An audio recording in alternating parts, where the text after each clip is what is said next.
Hey everyone, this is Erica Sabo. Welcome to another episode of My Bit.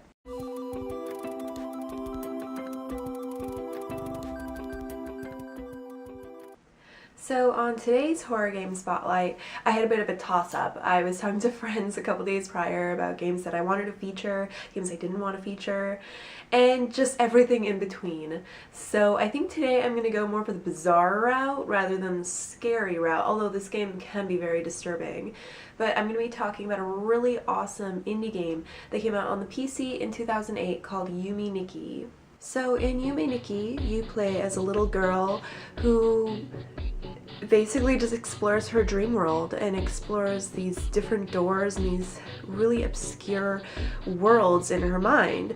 Now, I think it's a perfect epitomization of dreams as a whole. In my mind, dreams are a culmination of all your thoughts, feelings, and images that you get to experience in real life. So this is just like a big mishmash of things, and I mean, it might seem weird, but when you think about dreams, they're kind of weird.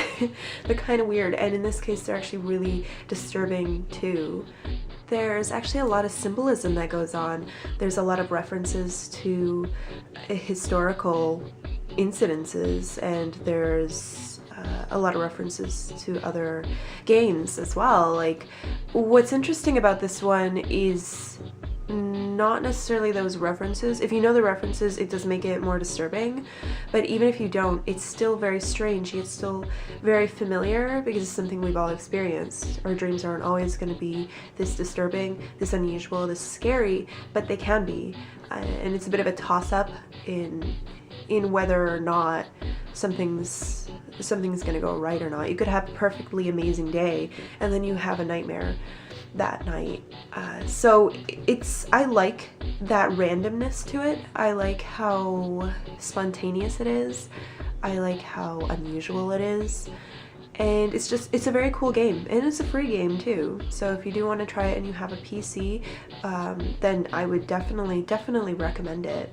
It's like I said, very unusual, but very much worth your time. There's no combat, it's all just exploration. But I don't know, it's one of those things where you never know what you're gonna get. And it's pretty scary to think all these things are going on in this girl's mind, but it all has to do with the society she's living in and the things she has to deal with on a day-to-day basis. So if you're looking for a game to play this October, this one's definitely recommended. It's pretty easy to find. I'll link it below for you. And yeah, it's bizarre as hell. It's bizarre as hell, but it really epitomizes dreams as a whole. And it's disturbing, you know, not terribly scary. It's not going to be like jump in your seat scary, but it is going to be pretty weird. Pretty weird. So please check out Yume Nikki. Like I said, free. I'm going to put the link below, and let me know what you think of it. If you've played it, if you haven't played it, what your thoughts are so far. Definitely want to hear that. So yeah, I hope you enjoyed, and tune in again soon for another horror game spotlight. Alright, peace.